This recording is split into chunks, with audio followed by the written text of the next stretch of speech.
that's all right. It's me and you. We got a special kind of friendship. I am not your friend. Sure you are. Fishing buddy? So I took a peek, Slasher Fred. I don't know what you're talking about, buddy. It says the right day. Hey, why didn't you play the Military Monday intro? Because Martin had us in the wrong studio. Oh, okay. No, we're Thanks for pointing out his defects in front of everybody. It just caught me off guard. I was looking forward to that awesome Monday intro. Oh, Gary, you can go to Yourself-Kistan. You hey, is that anything like a boost stop? What? He doesn't say bus stop. He says boost stop.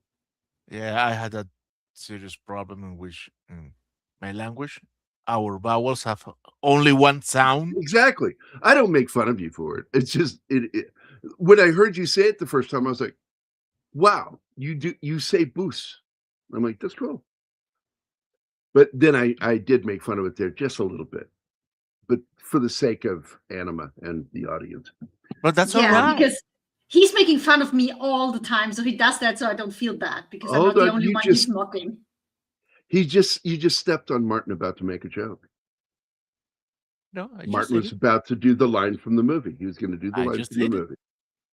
You did part of it, and she stepped on it. And I didn't. just want to make sure people heard that Martin does make jokes. Martin does make jokes, and I caught it. So I'm sorry for that. It's not funny, but I caught it. It's like I feel bad for Mev because he makes these fucking jokes. And finally, I just said to him, no, I do catch them. I don't find them funny. Same thing has happened to us with you.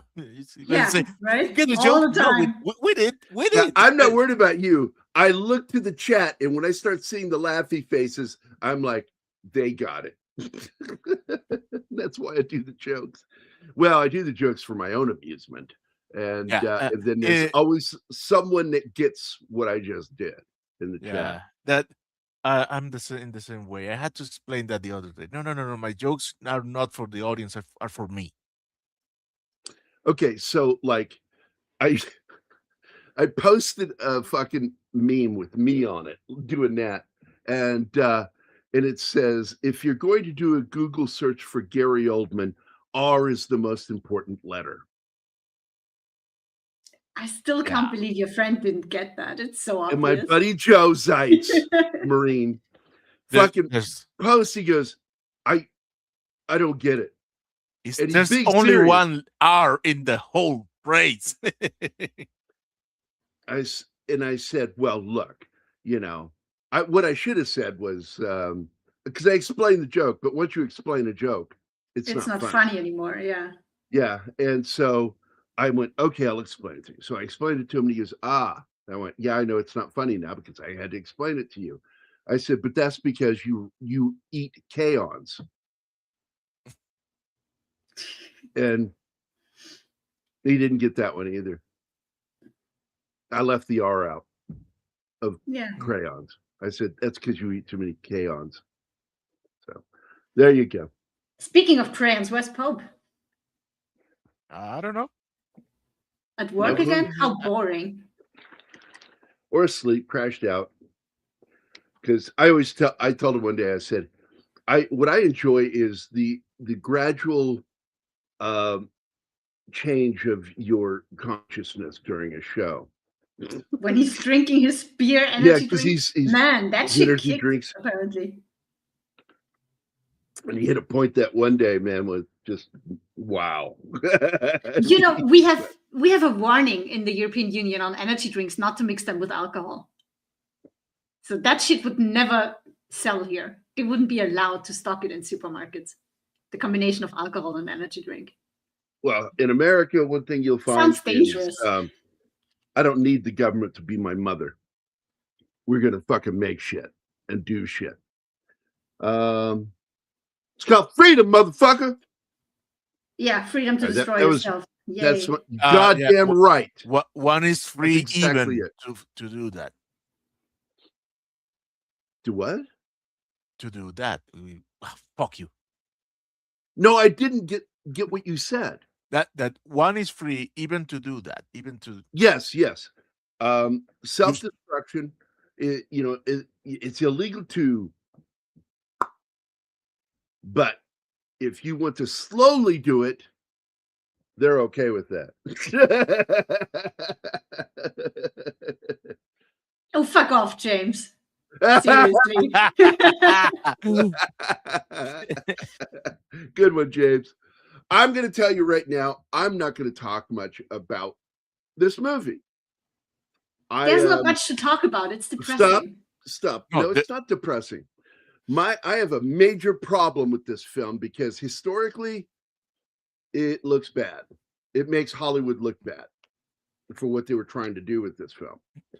And because we are now in the midst of some of the shit they're talking about. And who were the bad guys in this story, really? The bad guys in this story were a certain administration that allowed a bunch of these motherfuckers into our country. We already knew that they were having, but the FBI usually had a good job of watching them. There was major fuck ups, and I do blame the incident where we had OBL. I'll say OBL. We had OBL in our sights. They could have pulled the trigger, and it would have all ended right there. And Clinton fumbled the ball, and he got to plan that attack on 9/11. He survived. It was still coming, but we may have slowed them down by a decade and then caught them eventually, and we'd still have the towers. But I got creamer on my shoulder. what? Yeah, What? Right, the How do you fan do is that? right here. The fan is right here, and I have I didn't say cream, I said creamer. This stuff, my coffee, and Oh, that and powder thing. that Yeah, that goes fan- everywhere with your fan. yeah. So, but anyway, I just don't want to get too much into it. But this movie is really an indictment of the left when you look at it through today's eyes. And I'm watching it and I'm seeing every fuck up, and they're like, "Oh, the military." First of all, we would never do this. What they show in the film, we won't do that. Well, I would say anybody with any common sense wouldn't do this, but a panicky lefty might. We've seen them do that with the COOF. And if you historically look at every single incident where we did something unconstitutional, the indictment always goes left. It goes right one time historically, and that is in 1865 when Abraham Lincoln lifted the Posse Comitatus and the Wars Act. Corpus. Habeas corpus. Habeamos. And basically, we were allowed to declare war within the country, where we were able to send the army. And you have to lift Corpus Christi. You don't get that. It's a fucking place in New Mexico, Corpus Christi.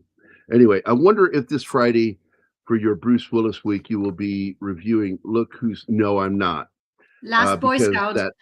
We're doing Last Boy Scout. No, we're doing what I consider to be the best Bruce Willis films. I tried to find the best. We do not agree on that one. Okay. I don't know either, so... And just like that. I do not agree on Wednesday either. Tony Scott is incredible, and the movie on Wednesday is a funny fucking movie. And it's one of my favorite films. And I love that we have these things like that for Matthew Perry. Now, I've got a problem with the second film, but I still enjoy it. The whole 10 yards. First of all, the whole 10 yards makes no sense. Yeah, I don't like that title. And the whole 9 yards, really it has a history in the military, because the whole 9 yards referred to the ammo belts put into air fighters. They were 9 yards. Put the whole 9 yards in.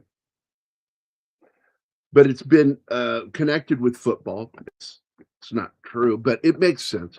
But in football, you want to get 10 yards. You want to always get to your I just forgot the term, football term for line of scrimmage. May I take this opportunity to say sorry for Keir Starmer, sorry world. Look, this guy has been a cunt for a long time. This is not something new for him. He has always been a cunt. Or, as I like to say on X, twat. And the people who voted for him are the people who should be put their hands out, put a pie in the hand, and right before you shove it in their face, a guy next to you punches Starmer in the face and then the pie. And that's what he deserves. He also deserves to go to jail. He should go to jail for some of the shit he's done. Okay. Just alone investigating military personnel who had already been investigated and proved innocent of the crimes that they had claimed against them. War crimes. Yeah, that's a shit move. And then he went back and fucking opened those cases right back up again and went after those soldiers. You got some real shit heels, and he has definitely been one from the start. There's nothing historically about him that makes him a relevant or decent human being. Everything says fucking cunt.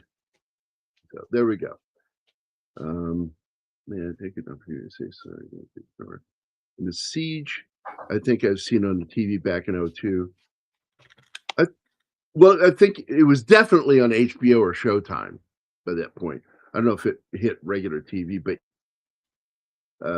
you're in HBO. Europe, so I don't know. Was it HBO? Yeah. Yeah, I remember watching it. love that movie. I actually really considered that for next Saturday, but I went with the more fun film. 2000. There's Meth. Yeah, Hey, I Meth. teased you a minute ago. Meth. You must have missed it.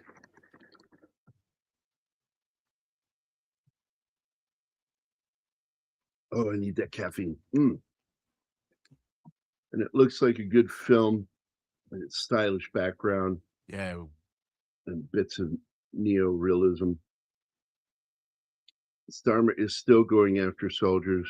Yeah, brother, I just don't want to lose myself in that conversation. But I totally, James, you're on it. He is an absolute piece of shit.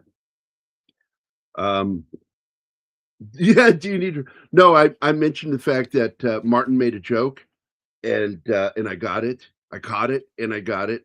And I said, it's sort of like Mephisto. He thinks that I don't catch his jokes, but I do. I just don't laugh out loud because they're not that funny.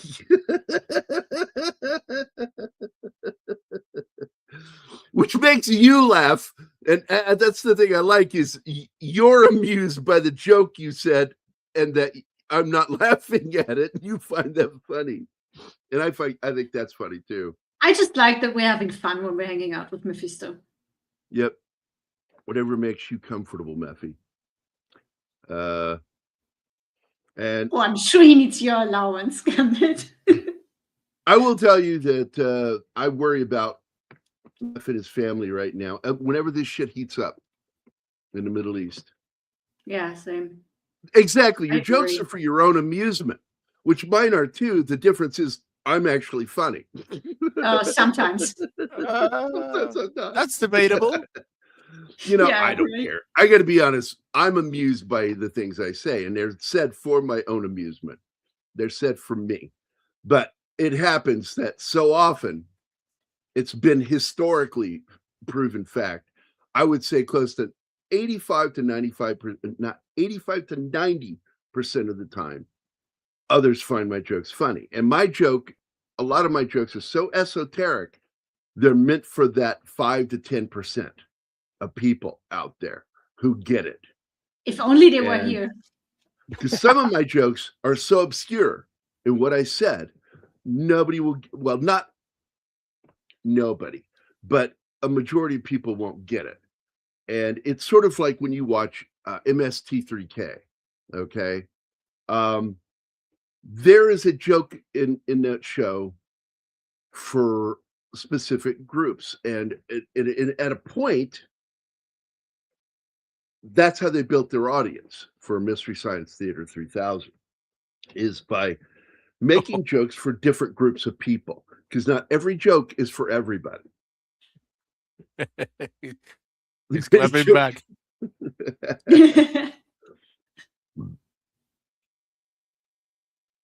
Funny how? Yeah, I know.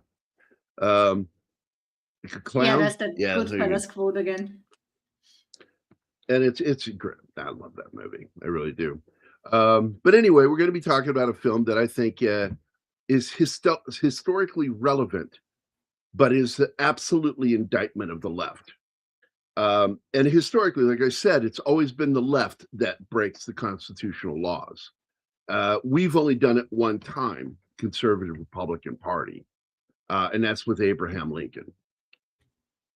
And but yet the left screams all the time, we're doing it. We're going to be just like Adolf. And it's like, nope, you guys are the ones that keep doing that shit.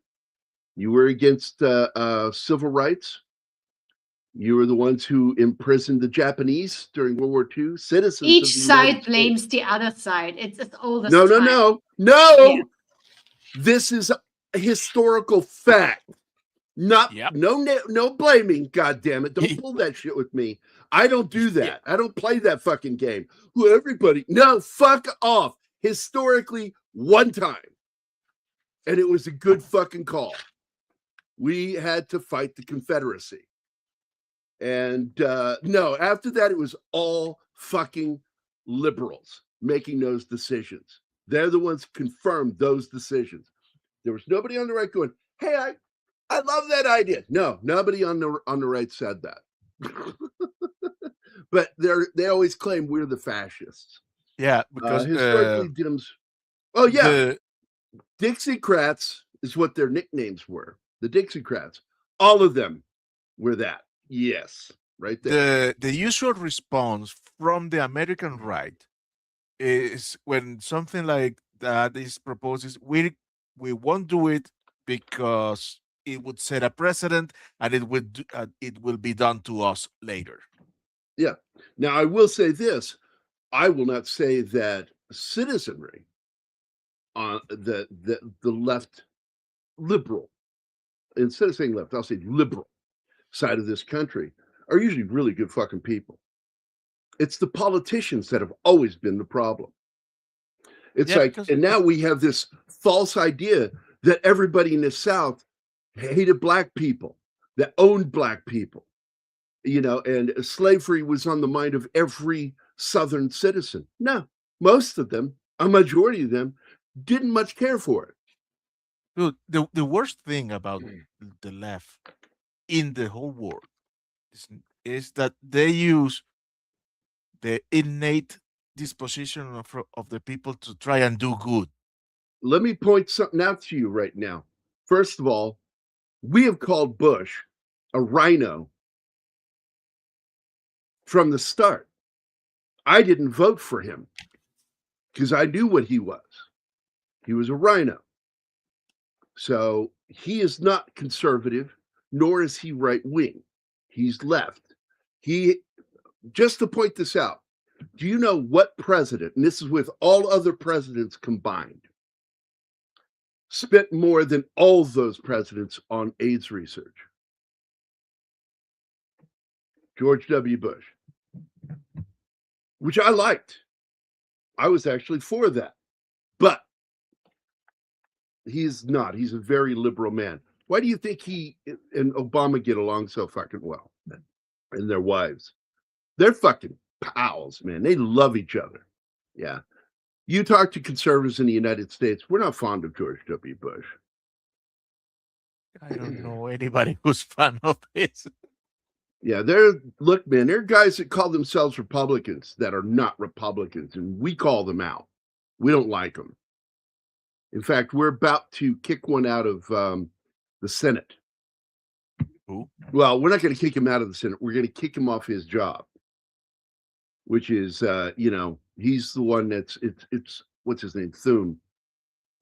He's going to get kicked because he's the guy in charge of the Senate for making the decision on moving forward with a certain act that we need to put in place right now to protect Americans. You know, when it took place in 1776. Okay, what is it? What are we referring to here, Gambit? It. I think he's talking about the Patriot. Oh, the movie The Patriot. Would you refer to that Mel Gibson in that as being a Patriot Act? Yeah.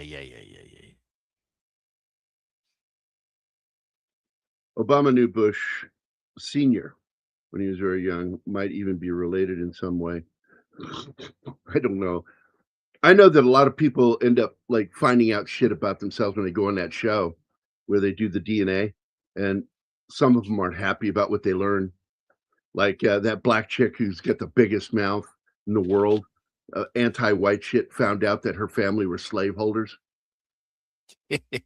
Oh, yeah, the one from The View. Yes, I remember. Yeah. Hey, Joe. Now, this incident, and I looked it up because Anima was curious when this was from, and I thought it might have been from the USS Cole, because it didn't that happen during the Clinton administration. But I looked back and no, it was from another incident with the bombing of a military barracks. It was very similar to the incident that took place in Beirut back in the 80s.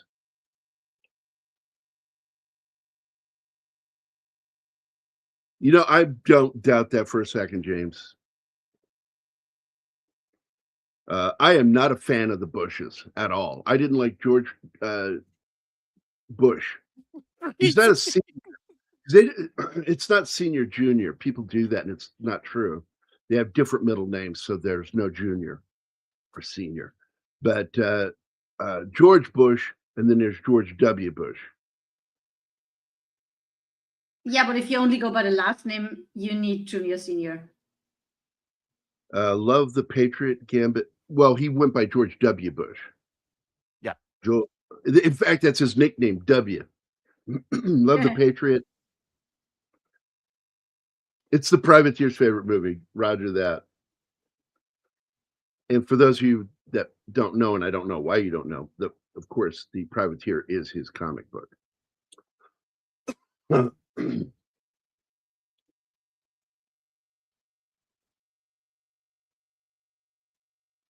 My basic sentiment when I was in the military was fuck them. You know, build a wall. Don't let anybody in the Middle East out until they agreed to live by, the rules.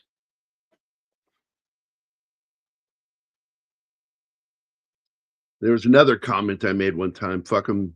Turn the place into a sheet of glass. I don't care. And of course, the most popular saying when I was in the military was, yeah, I'd fly 1,000 miles to smoke a camel. I even bought the t-shirt when it came out. I think I bought it at Walmart. There's a t-shirt? Yeah. It said, I'd fly wow. 1,000 miles to smoke a camel. That's the brand my dad smokes. Camel. And there is a term that's used in this film by Tony Shalhoub. Sand inward. And the only time I ever heard that in the military was from a black guy in my platoon. And I was like, well, we can all be a little better than that, buddy. Let's be better than that. Because I don't like that word. Never have. I was raised in a household. You don't say that fucking word.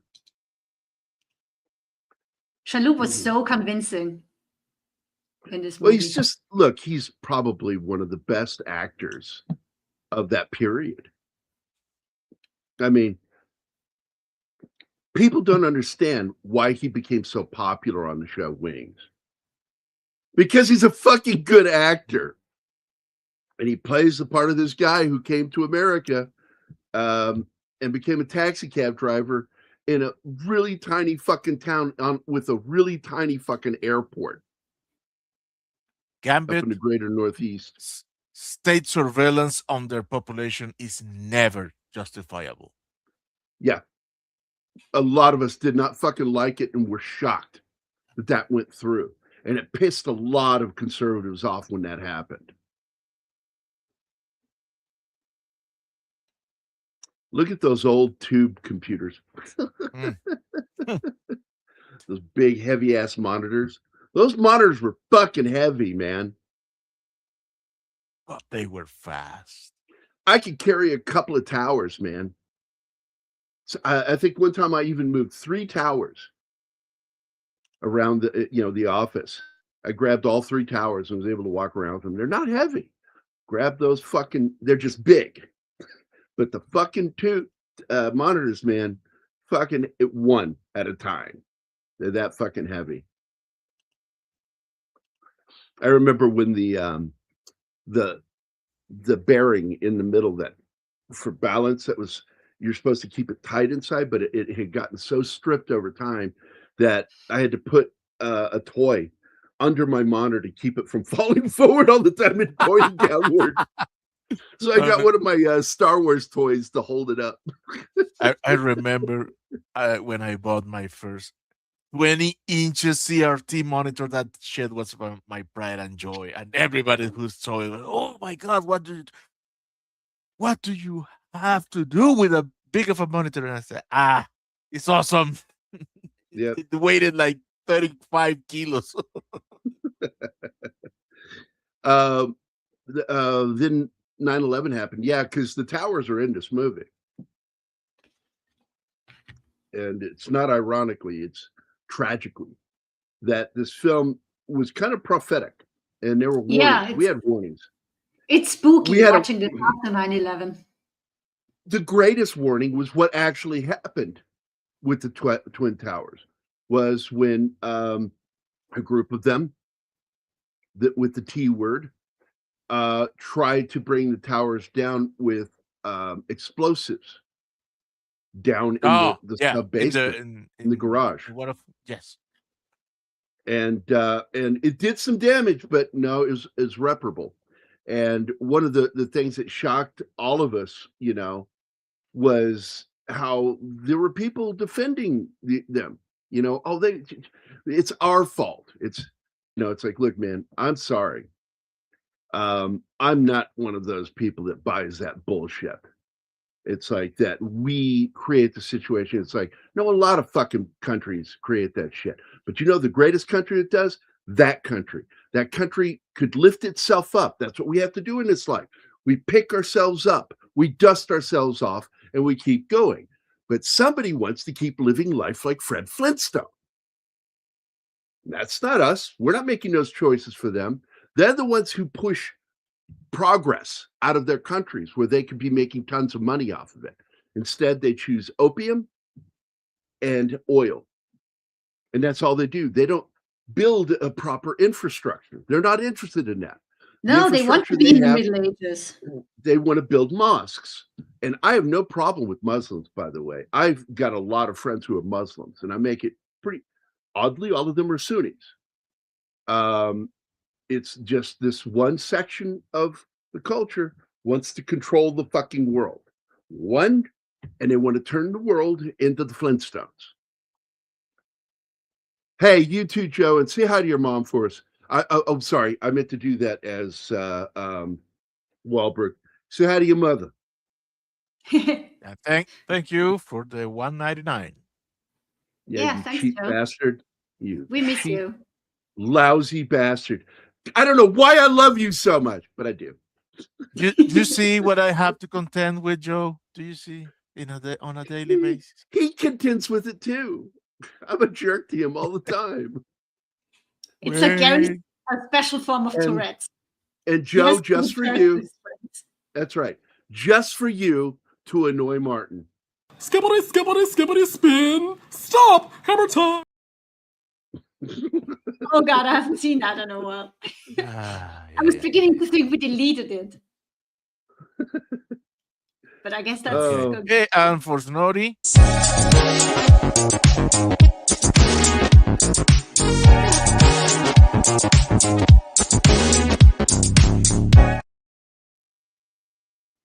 Oh man, hammer time.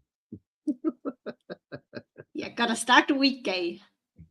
So look, this film touched on some really serious notes, and of course it brings up the whole Wars Act, or the lifting of the posse comitatus. Okay, and we're never going to do that again. The closest we will come to that is if a civil war breaks out within this country, and we really have gotten close several times over the last 5 fucking years. And it's scary. It is very scary. And I tell people all the time, I hope common sense prevails. So in this film, you've got one of my favorite female actors or actresses, Annette Bening. I fucking love her. I think she is so good. I also think she's way too beautiful for Warren Beatty. I am so angry he got her. Like Even somebody with the nicer pixie than him. cut, right? She looks so Oh, cute. she looks good no matter what. There are Yeah, certain actresses that can pull that up. Meg Ryan's another one that can pull off the pixie cut back in the Fuck day. yeah. There's just they're so cute. There's a cuteness. There it is. It's the cuteness. Being beautiful doesn't work all the time with pixie cuts. You have to have an amount of cuteness for it to work.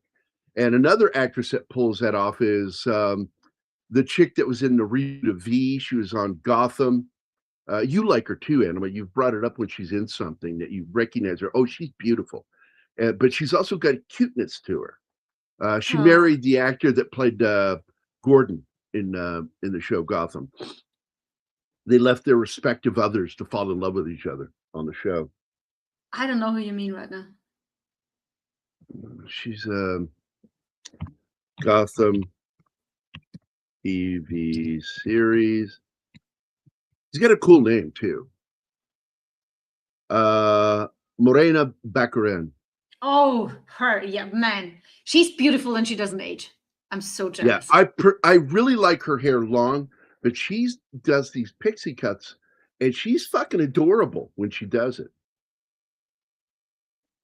Oh, I cannot stand Gwyneth Paltrow. She's crazy. Now, don't get me wrong. There was a time she looked really. I'll agree with you. She was cute. She has a cuteness factor, but she's a horrible actor, and I cannot stand her in movies. I really can't. Well, she's also crazy, so. And that's just added to my disdain for her. That was Yeah. added to it. I already didn't like her. People go that, oh, you don't like so-and-so because of the shit they said. No, I have historically disliked that person all along. It just so happens in real life, they're also an asshole. And so that just added a cherry to the cake.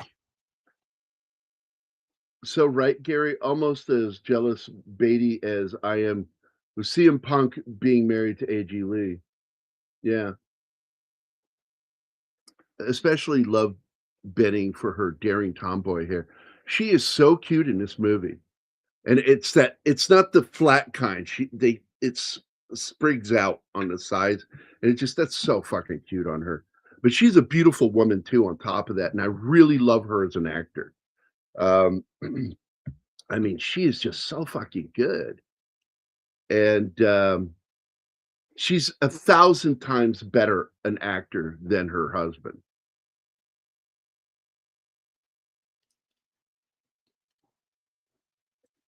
And like, I'm thinking there's a film with Warren Beatty in it that I really liked her in, which was about Bugsy Siegel. And I forget the name of the film. Was it Bugsy? Bugsy. So it was okay. And she was so good in that. She played the actress that really did fall in love with Benny Siegel because he hated being called Bugsy. He didn't like that. But it was a nickname that stuck, and it's what he's famous for being called. But it's a damn good movie, and it's fairly accurate at the end because that's pretty much what happened.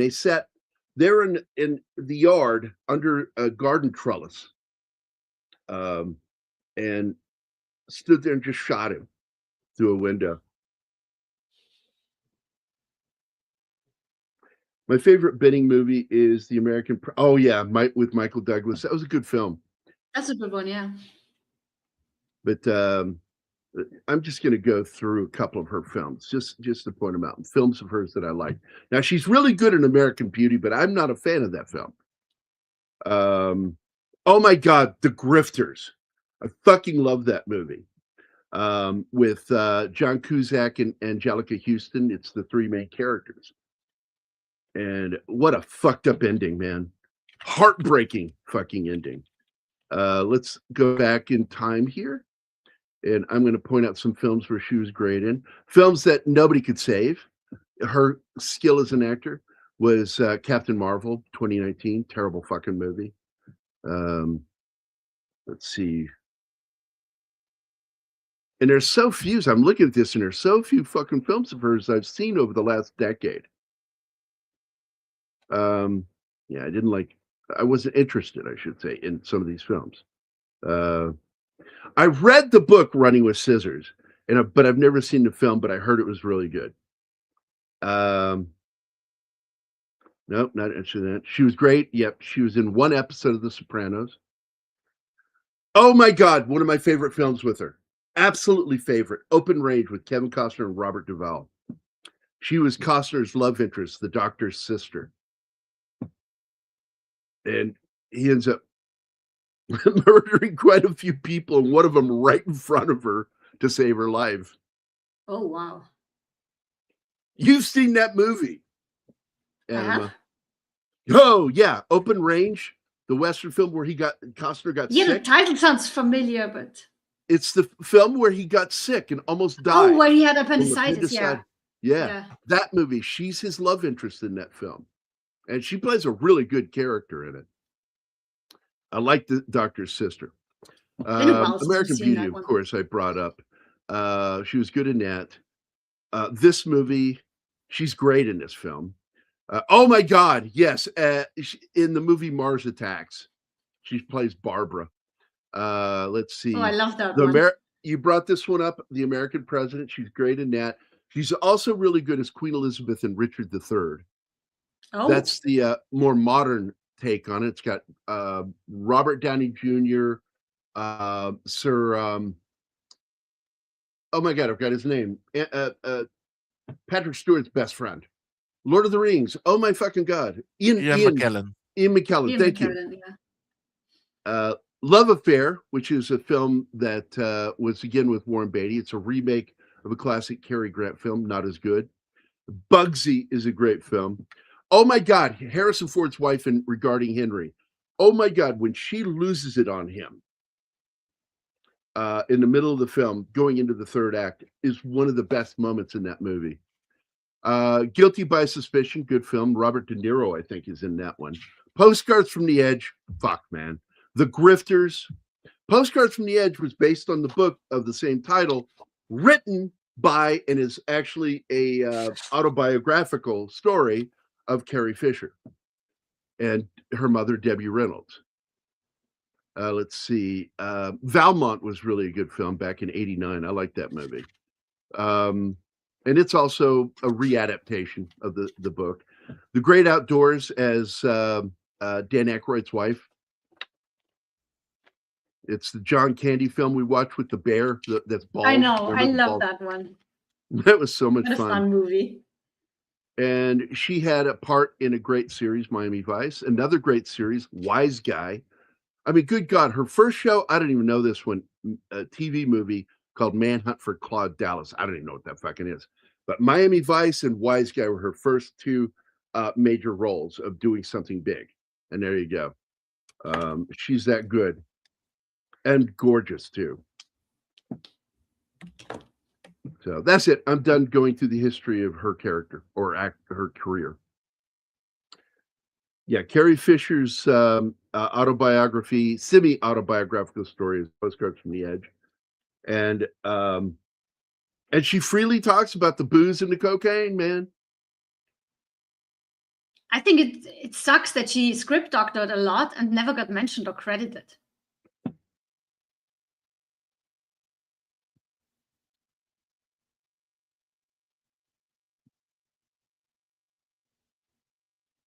My main problem with so many actors over the last 20 years were, trying to be in these political movies that tanked, especially ones that took shots at the military. And what they don't understand, what Hollywood just simply doesn't understand is if you make a film to be an anti-war film, Americans aren't going to watch it. You're not going to make any money. If you make a really good war film or military film that criticizes war by just being honest about it, people will watch it. Those are the best anti-war movies. Just show war as it is. Just be Don't be honest about what preachy. war is and show soldiers being soldiers. I don't want to show heroism. There's a director that said that. Do you know what director? Anybody, Martin? Anybody in the chat want to guess what director that was? Nope. I'll give you a hint. I really fucking hate the guy, but I love his movies. De Palma. De Palma. He did not want to show soldiers in a good light, which is why it's the only reason why his movie with Michael J. Fox and Sean Penn was any good is all thanks to my boss, Dale Dye. And by the way, I got a nice phone call from her, Julia. We had a great conversation on Monday. On what day was it? Saturday.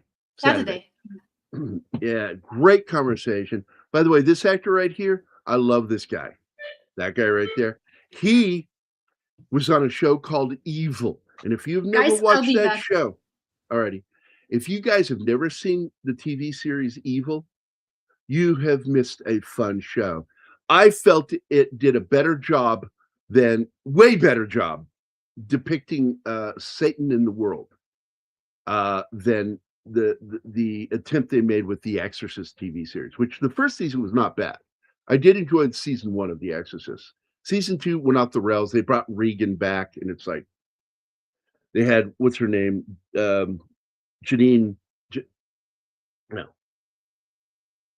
Jeff Goldblum's ex-wife. She was in The Fly. Yeah. Earth Girls Are Easy.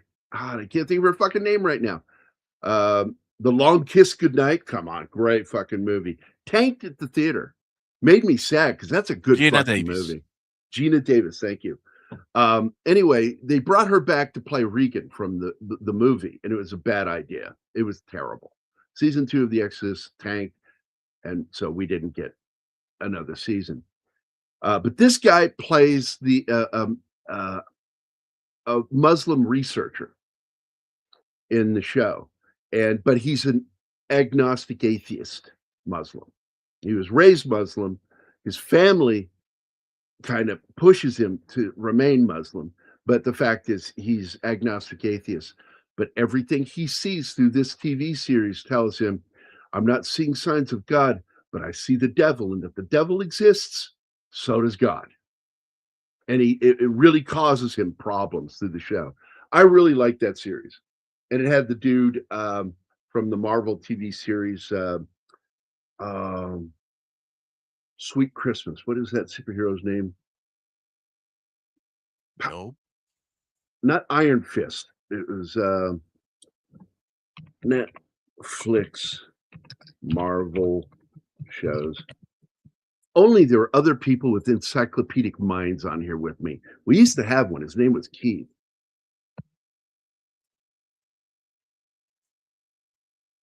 Because if I couldn't remember something, he'd remember it. Luke Cage. And damn it, I love that show. I thought they did a halfway decent job on that one. They only failed on one TV show in its first season, and that was Well, Iron Iron Fist was Iron shit Fist was according terrible. to Iron Fist fan. Yeah, I hated it. They didn't get that right at all. That's also why I didn't like the Shang-Chi movie, because Shang-Chi was basically Bruce Lee. He had no magical powers, no mysticism. He was just really good at fucking kung fu. And they turned, Kevin Feige turned it into a fucking magical, mystical power show. And it's like, fuck off. No fans of that comic wanted to watch that movie. Liked it, but Roger, oh wait, what are we talking about there? Platoon? Wait, because I love Platoon, but I have problems with it. And my problem with it is that the writer-director is a communist, and he had to throw his fucking bullshit into it. Yeah, flew 1,000 miles to face the enemy, and the enemy was us. It's like, fuck off. Fucking Oliver Stone and his fucking politics. In fact, Adam Baldwin, who Anima refers to as Superior Baldwin, once said, he said, between the two films, both films come off as anti-war. But the big difference between Platoon and Full Metal Jacket is that Platoon is anti-soldier, and Full Metal Jacket is pro-soldier. And it's true. If you watch them with a critical eye, you will catch that one makes soldiers look bad, the other one doesn't. And Kubrick had more respect for soldiers than Stone did. Bye, Stone James. is just, oh, James, take good care, buddy. See you later, man. It doesn't mean I don't like Platoon. I actually really do. And we plan to do it. It's on the schedule for us to do Platoon finally. And I'm trying, Dale is in Australia right now and shooting the new sequel, Operation Greyhound 2. And I want to be able to do this. And I talked to Julia how I'm going to do this. What I'm going to do is, instead of trying to get him on the show, because it's early in the fucking morning, and it's really hard on him to do like my show, to have to sit there for an hour, because he doesn't stay for the 2 hours. So what I'm going to do instead, guys, is I'm going to do one sit-down interview with all the films planned out for the year. And we're going to talk for about 10 to 20 minutes about that movie, and then move to the next one and move to the next one. And then I'm going to clip them and then show those interviews with him talking about the films. Because I just really don't want to wear him out. He's fucking he's 80, going to be 81 this year. And even, God love him, Spielberg's team and Tom Hanks's team are taking it easy on him. He's, and I'm grateful that really all of his work is in the studio. They're not going to be any main exteriors. Everything's shot in the studio. I don't know if they're going to use something like the round or if it's going to be green screen, because I haven't heard anything yet. Let's see. That's how you can tell someone is really in recovery. When they talk openly about their addiction and consequences in recovery, we call that 12-stepping. Yeah. Even though, I've never been a true addict, I do have an addiction, and it's something that you can't quit. And it's called food. It's how I got fat. My addiction is food, because I use it for the same reason, to make me feel better. And I've been very open about my food addiction. My food addiction came about because of a mixture of depression and post-traumatic stress disorder. Roger said, thumbs down for me. The last 40 minutes, I don't believe, are that exciting. It seems to degenerate into a bunch of phony standoffs instead of really dealing with the issues. And I actually kind of agree with that. The third act is the worst part of this movie because it doesn't know what it wants to do. And it was problematic. And you see it in the film. Tony Shalhoub's character has this weird fucking comeback from his fucking explosive moment there at the cages. Americans won't allow this to happen again. We will fucking majorly protest if the government ever tried to do that shit again, like they did during World War II. Well, not going to allow that shit. half of your country was asking for it during the pandemic. Remember? Oh, you don't want the vaccine? We will put you in camps. We will take away your kids. I remember that shit. I wouldn't say half of them. I would say about 20%, the loudest portion of that 50 were like that. And I tend to believe that Americans as a whole don't like that shit. Let's see. Yeah, well, I think one of my favorite stupid moments was Ben Affleck on Bill Maher's show when they're talking about Islam. And they're talking specifically about Islam, not Muslims, Islam. And they were criticizing basically the Shiites in that episode. And Ben Affleck says, that's racist. And I'm sitting there going, well, what race is Islam? It's everywhere. You've got Arabs, you've got Indians, you've got Caucasoidal people, you have Asian, Chinese, Filipino. There are a lot of different Muslims in the world that practice Islam that are on the bad side of it, the extreme side of it. People forget we've been at war with the Maros since the late 1800s. We've been at war with radical Islam since Tripoli. It's been constant. People think that this all started on 9/11. No. We've been dealing with radical Islam for a long fucking time. It's almost as long as our country's existed. And yeah, absolutely, Gambit. Not every fucking Muslim is an Arab, and not every terrorist is an Arab. But I will say on 9/11, every single one of them was from Saudi Arabia, which should be concerning, that every single one of them. And they're supposed to be our friends, right? And that's concerning. But I do like that the Middle East has started tightening its collar on behavior. And I like that. I like seeing them controlling it themselves right there, instead of shooing them out and go into the world, do your thing. Leave us alone. Oh, wait. Apparently, Gene took it the wrong way. Wait, what? The critic. The movie critic. Yeah, but apparently Gene took it the wrong way. Took what the wrong way? The movie or what Roger said?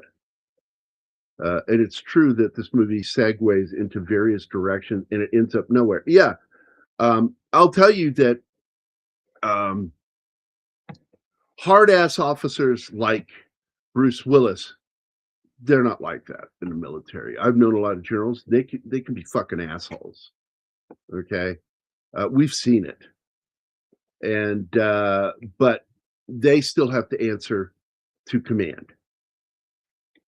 And if you think that the media makes us look bad when something goes wrong in another country with our military, wait till the military's in the United States. That's one of the most unrealistic aspects of this fucking movie, is that the media would be up the ass of the Department of Defense, which is now the Department of War, which it should have always been. Department of Defense sounds like just that should be like internal. When you're talking about the military having to go out to deal with things, and not everything we do is defense. Sometimes we are very aggressive with our military, like the last few days. I'm glad they renamed it back to what it was originally, the Department of War. They always have to be on a war footing. They always have to be. Gambit. Hey, by the way, hi, Tim. No, that would be Rex Reed who took the wrong way. Oh, wait. Oh. Good one. Tony Shalhoub is really the best part of this movie. Wait. We have to say, run his video. Nice shooting, son. What's your name? Tim? I like that one the most.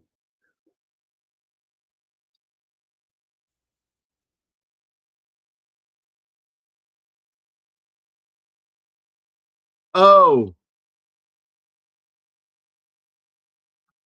Well, it is entertaining. Look, you've got some great fucking acting in here. Like, your three main stars of this film, Denzel, Annette, and Bruce Willis, could all give a class on acting. And Bruce in the 90s got a powerful lesson in acting from a master actor, and it changed his life. And there was a great, it's posted somewhere in our group where it talked about what he got from this actor. I can't think of the actor's name right now, but it was a great actor that he got to be in a movie with. And that actor gave him a huge lesson on subtlety. And that's when Bruce started pulling back a little bit on his acting and being more subtle, like in this movie. Not too cold-blooded like they are in certain films. Well, look, this is the thing I've had a problem with Hollywood, and why Dale Dye started doing what he did in Hollywood, was to try to get them to stop showing soldiers as thoughtless automatons. If you look in comic books in particular, soldiers were made to look bad for a long fucking time in comic books. And in film, they'd make us look like we just do whatever we're told to do. But there's a line in this film that's absolutely true. When the FBI has a standoff with the military in that final scene with Bruce Willis, you see the soldiers pointing guns at the military. I mean, at the FBI, and you see the FBI aiming guns at them. And Denzel says the line. He says, the thing you haven't considered is, will those men go against their conscience and squeeze those triggers? And I like how they show the expression in the soldiers' faces, and you can see some of them are no, and some of them are oh yeah. Well, you're always going to have gung ho motherfuckers. Yeah, and don't get me wrong, I fucking love gung ho. Yeah, but however, even Marines would have trouble doing that because they know something's up. What I like the most of that scene is the next change, the exchange. Because you see Bruce Willis, I don't care. He's convinced they're gonna follow me. But he then says, Denzel, I mean, come on, make out murderers out of him. And that's just it. He says, go ahead then, General. Give the order. Turn these young men into murderers. Yeah, and then he snaps into reality and say, "Oh, I cannot do. I can." And he's that's exactly what they would be done. It's like because you're taught one thing in the military: if you are given what you know empirically to be an illegal order, and it has to be empirical. That means absolute, that is unconstitutional or a crime, period, to do it. If you know that, you can countermand that order and disobey it. You're still going to get fucking court-martialed. But if it's a public trial, you'll have a chance not to go to prison. That's the problem with the UCMJ. And that's the Uniform Code of Military Justice. And basically, when I started reading the laws in the military, I turned to my drill sergeant when I was in basic, and I said, "Oh, I get it. If we do something that gets us in trouble, no matter if we're even right for doing it, we're going to probably go to prison because we're fucked." Right. The military owns us. But at least you can live with yourself knowing that you didn't do something you knew that was morally wrong. I'm back. And the show's over. We're done. Oh, good. And I have nothing to say about this movie. You know that. Oh, Talk about the actors. You can talk about actors. No, I have a lot. Ideas. I have a lot to say, but I would prefer it to be a Well, private. the problem is we'll get Private conversation, right? That's why Yeah. I got the political aspect of it done at the beginning, so I don't have to go over it anymore. That this film is, especially in the third act, it's politically all over the place, and it didn't hold a single structured idea going into the third act, and that's why it's so fucking messy.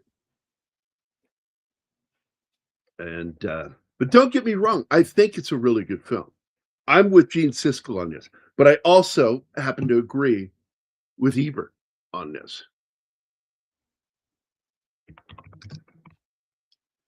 And it is exactly what he said. It's just kind of fucking messy.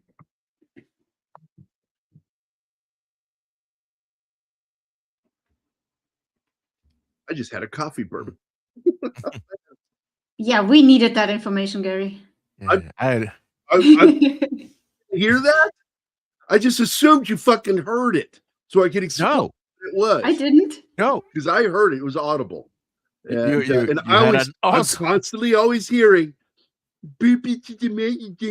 from Danny complaining about my fucking burps. Because I'm some like, of I'm them a are fucking man. gross. But your Yeah. mic had mercy with us. and that didn't one- pick it up. That one that you Newsflash. couldn't hear was gross. It Newsflash, tasted like Anima. coffee They and are burps. stomach acid. By definition, they are gross. Always. Oh. Dude, No. you don't know Gary's burps when we're in private. No, not true.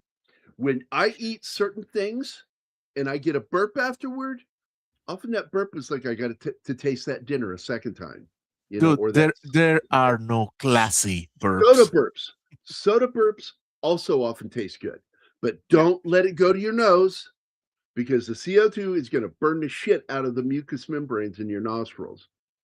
You make them And- extra gross too, sometimes. Well, I push Just them. for me. I Just for push me. 'em. I know. I will do this thing where I push my chin down into my throat so it gets really wet sounding. Gurgling. Would you say love moist? wonderful. In the logic in Oh, his fuck review you, of the siege, Martin. and he is like, "Well, first of all, Roger, we're reviewing a movie here, not a documentary. Great fucking comeback, and I don't even like Gene Siskel. That's a great fucking comeback, and I'm not talking about the Chris Pratt kind of comeback. Anybody gets that joke, you're welcome." And he goes on Thank you. elaborating. I thought this film was symmetrical. I mean, the issues are very present in the picture. Yeah, they are. But they kind of lose their bearing in the third act. And it becomes sort of a race against time kind of thing. And I think it kind of lost its footing when it started doing that. Where I thought it got its best, oh, fucking Janet Reno. You talk about somebody who fucking broke the Constitution? Right there, that bitch, right there. Killed Americans under her orders. Twice. Ruby Ridge and the David Koresh organization. The feds had no business there. Every single gun was legal. There was no reason for them to be there. This was a jurisdictional issue, and a sheriff's department should have been handling that. And all those people wouldn't be dead now, those kids. Janet Reno has blood on her hands, and she's dead, right? I hope she is. I cannot stand that fucking evil bitch. She's also the one made famous by that photo of Gonzalez, the little kid, in a closet hiding, sending feds in to get the kid. This little kid. Yeah, that's And you got these fucking black ops looking fucking military guys, FBI, immigration, going into fucking ICE, going in to get this one little kid. Elian Gonzalez, was that his name? Martin? Elian, the Cuban boy? Yeah, the Cuban boy. Yeah, Elian. And, people go, and it's like, look, man, he's got a good dad. His dad just happens to live in communist Cuba. What are you fucking making a big scene about? Send him back to his fucking dad. I remember. At the same time, sending in the ICE with feds, no, not good.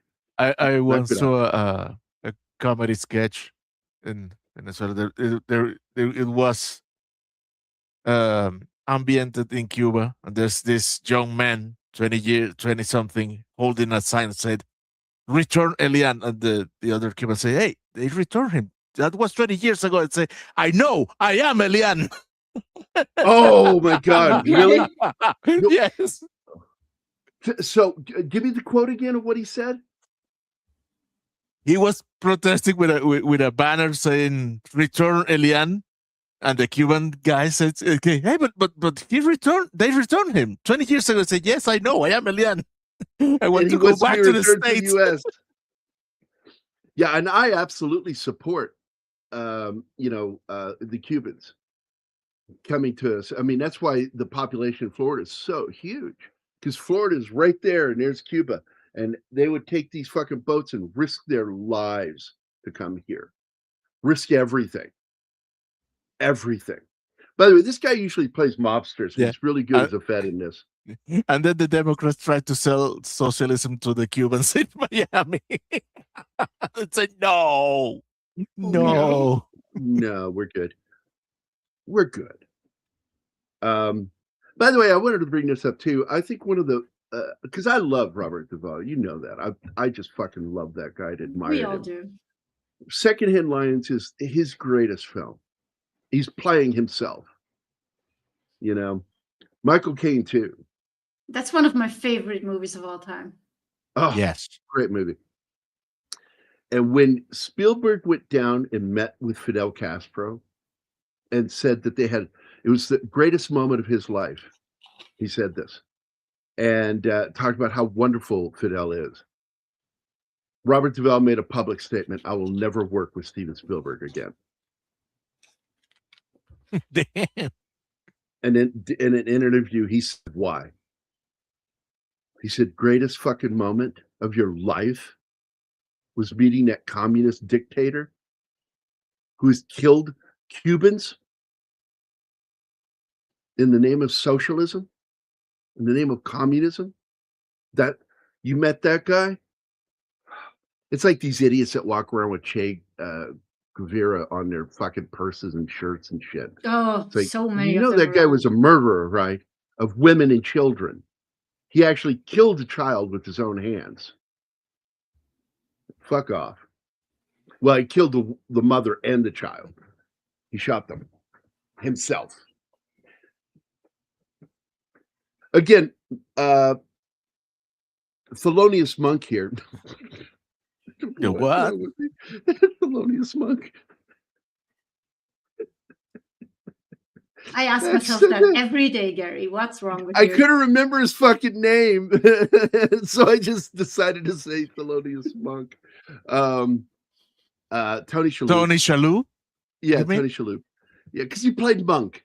Okay, He is Yeah. Monk, yeah. Well, he's also that alien on Galaxy Quest. Yeah, but Monk. Those are my favorite roles for him. Is a kind of a cultural iconic character, and he helped make that character. He helped turn him into who we fell in love with. And Monk I love Monk was Damaged Colombo. Yeah, Kinda, yeah. If Columbo had severe OCD, and do you know why I started watching the show? Because I heard he had OCD, and I wanted to watch it because I'm a person who suffers from it. And people don't understand that because you guys don't see some of the shit going on in my head. I get triggered by shit constantly, and I have to kind of stop and collect myself so I don't get wacky. Like some fucking people have no self-control. I do. And we watched an episode of wait. Which reviewer were we watching about the show, Starfleet Academy? I don't We know. watched a couple, but the ones we always watch is As. He versus Babyface. As, that's what it was. We were watching As, and by the way, get heavier on this sound when you say that. It sounds like you're saying ass. Fuck We were off. watching As. We're watching He As, calls himself As. and he showed some images from and clips, and oh my god, the costumer on that show is a fucking asshole, and anybody who approved those costumes are assholes because they're off. Where the zipper comes down, one side of the uniform drops down lower than the other side, and it's Some same are on off the on the back back side. too. Yeah. Oh my god. Yeah, it's Coming like they're back to Monk. deliberately triggering.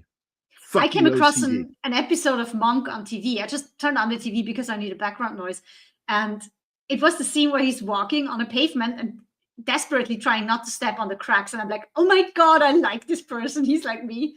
And I watched the rest of the episode. I'm like, yep, I understand that guy. I don't step on cracks. No, me neither. I won't. Unless I'm in a hurry, then I can't. I don't do it. I don't do the weird thing that he does where it's obvious. I'm walking. I will just take an extra long or short stride. Yeah, exactly. What do you know? I just keep walking. Finally, the only I am exemption the is when less I'm running crazy after a person in a bus. group. Yeah. Look, How does it make you feel, admit Matty? I have OCD. I have it.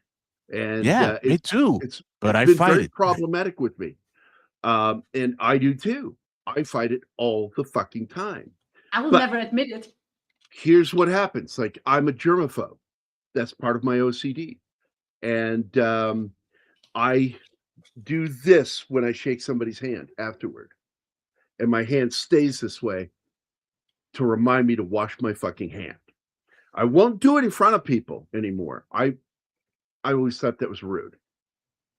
But I always have this with me at all times. And when nobody's looking, I do that. One thing I loved in Croatia, even pre-pandemic, they don't shake hands, they fist bump. So much better. I like fist bumping. I do too. And they did pre-pandemic. So if somebody sticks their hand out, I'm going to shake it. But if I have an option where I get to throw my hand out there as a fist first, makes me so much happier. Ooh, we got a breach. And a good one. What's this? Back doors. There you go. Thank you, Sander. God. Oh shit. Yeah, Reddick is in this. Yeah, he plays one of the feds. Oh man. He has an intensity. Who's Reddick? Has an intent. Lance Reddick. He has I would love to fucking finish this sentence. He has an intensity, even in this fucking movie, when he's sitting there not doing anything, just glaring or staring at somebody. It looks like he wants to murder you sometimes. When he looks down and looks up through his eyebrows. He is in this movie. Going to give his video. Back door secure.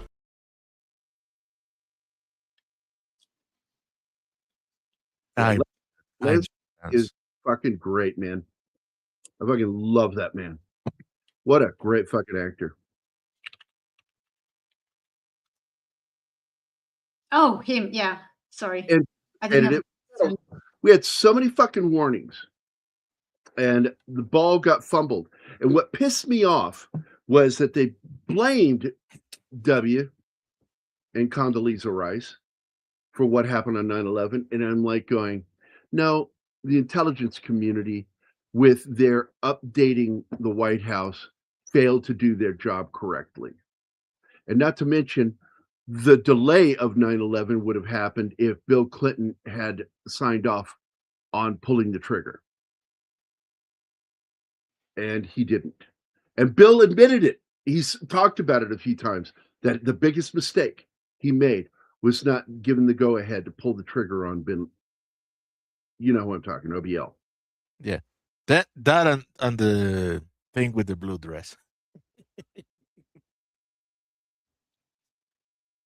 You know, I will tell you, not getting political here at all, but I'm going to say, you know what tickled me? His deposition so far. He has thrown his wife under the bus. He contradicted her at every turn. He had been blinking a lot. Help me. I'm like, that's got to be a joke. He did not say that. And I'm like, oh my God, he fucking said that in a hearing. Oh my fucking God. He finally learned. Stop lying. Well, man, he has been a hostage of that woman for decades. And now he's sitting there. He says, look at me. Look at how I look. Like I'm older, or Donald Trump is older than me, and I look worse. And that's one of the jokes going around, is that Hillary Clinton has been slowly killing him. Oh, that's dark. And I got to be honest, back in the day, I always liked Bill Clinton. I liked him. I didn't like her. I really couldn't stand her. What I told you guys, what triggered that, my disdain for her, was when she didn't like the Marines in uniform at the White House and demanded that they dress in civilian clothes. And the Department of Defense said, no. What the fuck, lady? That's just wrong. I don't want to see military people around me. And I heard that. I was in the military. Lot of us problem as first lady. Fuck that bitch. Yeah. Fuck that bitch. And that's why you're hard pressed to find military veterans that would vote for her, because of the shit she said. We remember. Oh, we don't forget that shit. That may be the reason Bruce Willis' character goes on to see Denzel Washington on a suit instead of his uniform. You think? Yeah, when he goes to the FBI office, he's wearing a suit, not in uniform. Yeah, that shouldn't have happened that way. That's an official meeting. And so therefore he should be in uniform. His dress uniform. And by the way, worst dress uniforms, US Army, from the, post World War II to pretty much just 5 years ago. And then finally they re-adopted the Ike jacket. The Ike jacket is back. A lot of people call them pink. I don't see the pink. I see olive drab with a hint of gray in it. I don't see pink, but it gets referred to as the pink uniform. So I'm not buying him not being aware of that. No, he admitted knowing him. It's like, you can't look, there's too many fucking photos. Too many fucking photos of them together. Her saying, we only met twice. Whatever, bitch. Oh, she only came to my daughter's wedding because she was a +1. Well, who was the one with the invitation then? Wouldn't give that name. Consider this an option. And I will tell you this. Bruce Willis drags his feet through this film. Don't do this. Don't do this. But he wants to. He's just pretending. Well, that or warning. It's saying, do not let me do this because I will. And by the way, here in the U.S., just so you know, I know that it's people spell it with a U around the world. Here in the U.S., it's with an O. Yeah. And No, we spell I'm it not with an sure O why. too. I don't know why there's a difference, but we spell it with an O. Oh, What word? I've seen his name in a lot of European media, and it was always an O. Now, people make a lot of mistakes with Denzel. He's a very based dude. He really is. Although I began to question that shit when he made Gladiator 2. Like, did he lose his ever-loving fucking mind? Where he's talking about kissing the other male character in the film. And like, he just wanted to keep talking about this gay kiss. And I'm like, this doesn't sound like Denzel Washington. This is not the sort of thing as a Christian that he would be talking about because he's a devout Christian. It That's threw just me for a weird. loop. Yeah, and he got some blowback for that shit from a lot of fans. Bill is basically and also Ridley Scott says, no, it wasn't a gay kiss. Never was a gay kiss. Not that I give two shits. I'll never see that fucking movie. It's a bullshit film. Shouldn't have been made. I have problems with the first film, the original film, but I still love it because, God damn it, Russell Crowe is awesome. Russell Crowe is great in that fucking movie. Yeah. It's like so many fucking pictures. Many fucking pictures. We certainly got entertained. Yeah, and Saddam, what made Saddam so evil was his willingness to kill his own people and to use chemical warfare on his enemies. That made him fucking evil. That is fucking evil, yeah. Why nobody saw Nobody saw it. That Hillary would. Oh yeah, yeah. By the way, I'm a nitpicker. It's 1 O, not 2 O's. When you write it with 2 O's, it means loose. Yeah. That's one of my pet peeves too. I have so many friends that want to be writers, and I said, learn to spell lose and know the difference between that and loose. It's important. By the way, an interesting thing, like I have a writer buddy that did that all the time. And I would constantly, like, he would ask me to edit. And I go in there and I'd like, with a red pen, I'm fucking marking every time he did that. And I wrote an arrow to the side so I could write in the gutter of the page. I wrote, come on, dude, seriously, stop saying loose. Bruce Willis is playing a high-ranking commander. Yes, he is. And by the time you get to the rank he is, you become less military and more political. And that's my problem with the senior officers, is they're more political animals. But then you'll see these fucking officers, man. Some of them, Flynn's one of them, you know. I just see some generals, man, that never lost the soldier in them. And I'm always impressed. Soldier first. And I don't consider this one of Denzel's best movies. I consider this probably not the worst, but one of his worst, because he did a film where he plays a British soldier way, way back. I think it was the late 80s. And let me see if I can find that film, because I'm sure some of you guys in Europe and in the UK might appreciate checking this movie out if you never have. I got to go all the way back to the beginning of his career. And he plays a British soldier that kind of goes off the rails. The character does. Here it is. For Queen and Country, 1988. He plays a character named Reuben James.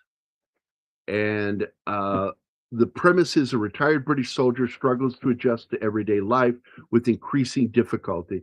And the photo is of him with, I don't know if that's part of Parliament behind him. I think it is. I think it's Westminster Abbey with those pillars behind him, and it's him close up to the camera with it. Fuck it, I'll just show you. Because I remember when this movie came out. because I had already started becoming a fan of his early on. He did a little movie called Carbon Copy with George C. Yes. I really liked. That movie's awesome. Oh, it's fucking great, dude. And I was living with Charlie Bruce, when that came out, and we went to see that fucking movie. So, all right, here you go. I'm pulling the video down and adding that. There you go. Denzel Washington for Queen and Country. Embed that in your mind. Don't forget the name of the film. If you're a Denzel fan and you've never seen that movie, I recommend you try it out. Not great, but it's Denzel film. And if you're a Denzel fan, you need to have seen it to really call yourself a fan. Okay. I mean it. I think that if you call yourself a Denzel Washington fan, you need to see that fucking movie. And the score over on IMDb is like 5.6, which immediately tells you it's not fucking awful, but it's not great either. A lot of ratings on IMDb are way too low or way too high. So I don't know. Well, on this one, I think they're right. I think that is a 5.6 movie. It's got some merit, but Denzel walking around with an English accent felt so unnatural. And it did not feel like a natural accent. And he's great in Cry Freedom. Him and Kevin Kline, fuck yeah. He played Biko. And that was the first movie to feature with Denzel Washington to feature a Peter Gabriel song in it. And he did 3. Do you guys know the other 2? No. Gambit will find it and say what it is. But Cry Freedom's a good fucking movie, man. Kevin Kline plays Leclerc, and his relationship with Biko before his being beaten to death in Precinct 319. Left in his fucking cage after they beat him and he died. Untreated for his injuries. Oh, yeah. Look, when Peter Gabriel writes a song about something bad that happened, it's bad. Yeah.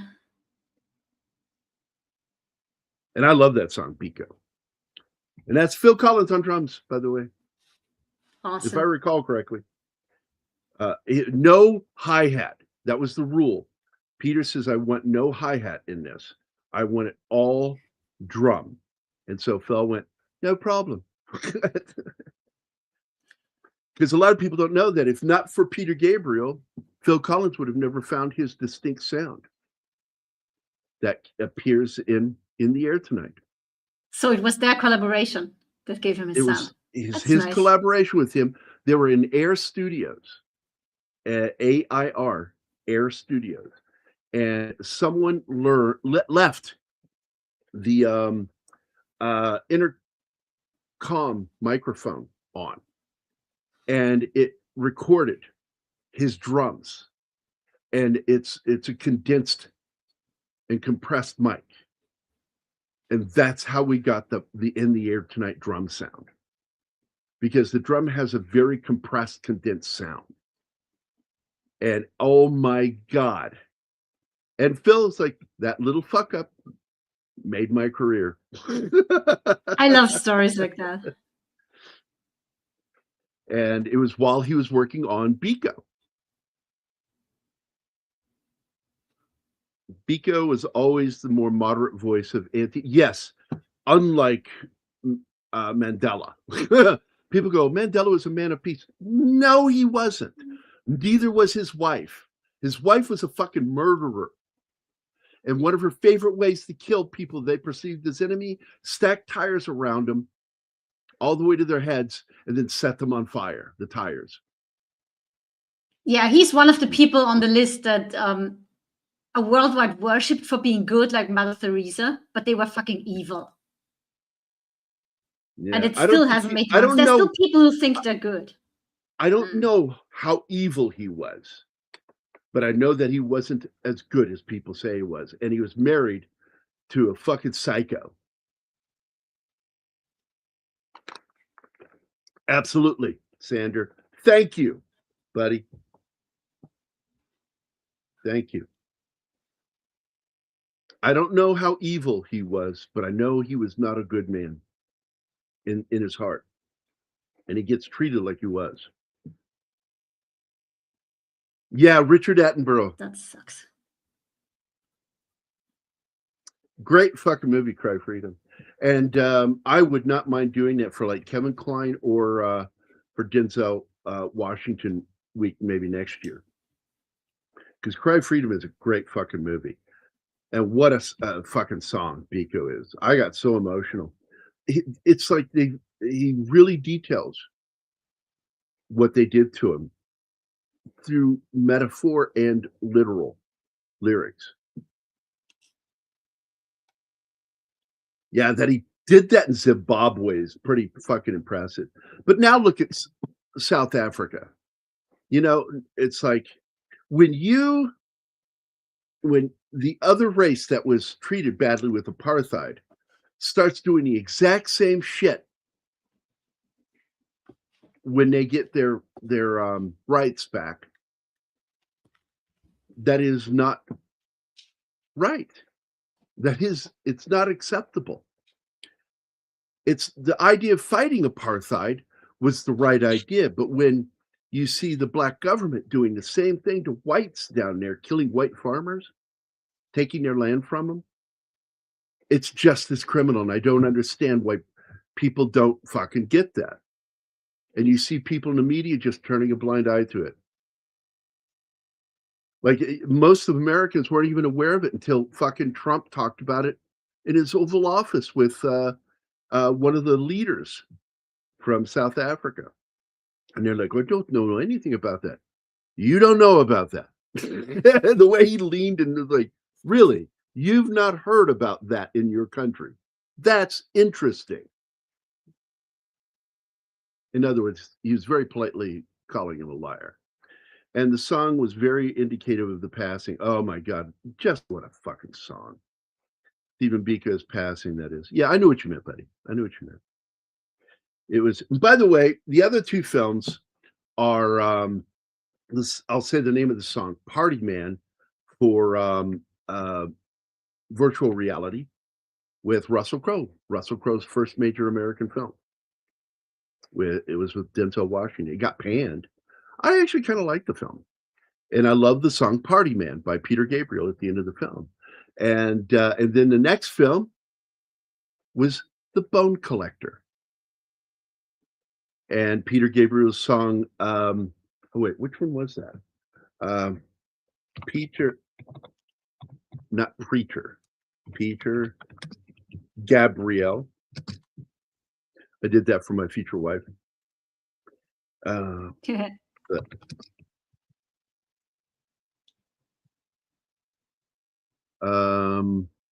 Give Up.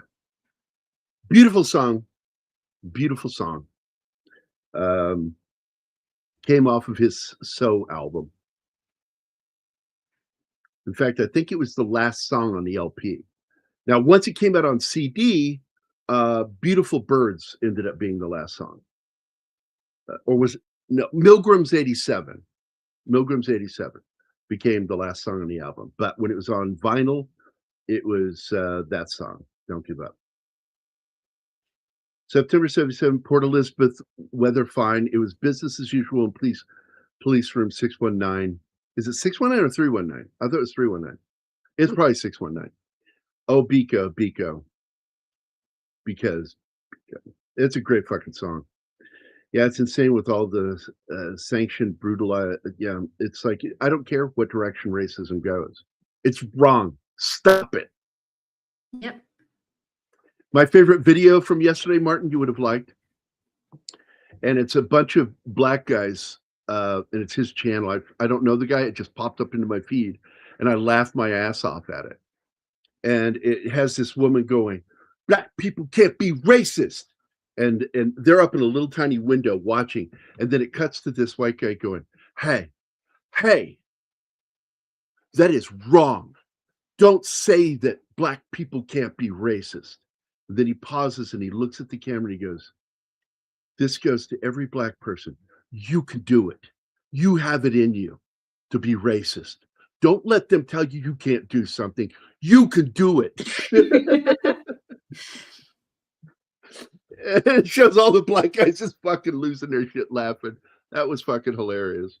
I mean, it's the dumbest thing to say. Yeah, Milgram's 37. Thanks. Yeah, it's insane with I'm just telling you, man. I tell you, man. I pray every night, man. And as gay as it sounds, I absolutely pray for peace in Africa.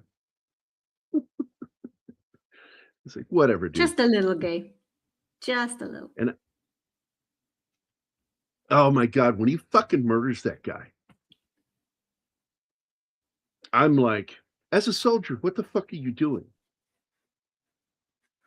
He executes the guy. And that's what he's being arrested for at the end. That's what Denzel's arresting him for the murder of this character.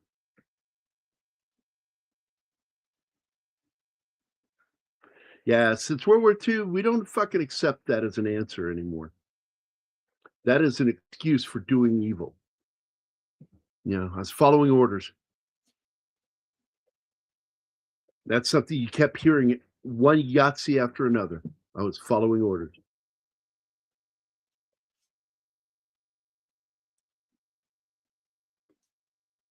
Well, you also heard that from people who weren't Yahtzees, just scared for their families and their lives. You remember that experiment that they did to check how far could people go if they were commanded by a figure of authority? With the fake electric shock. Yeah. Humans are nasty animals. Yeah, I read the book when I was a kid because my dad told me to read it. And it has left me tormented my whole life reading that book. 1,000 Years of Torture is the book.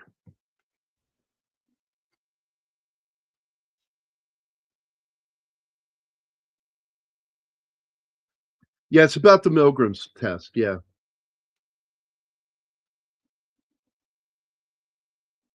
And when they released it on single, I think, what was Milgram's 37 single B-side?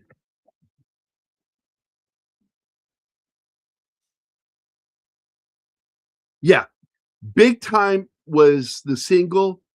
I remember buying this in the record store just so I could hear We Do What We're Told, Milgram's 37. Because that's a great song.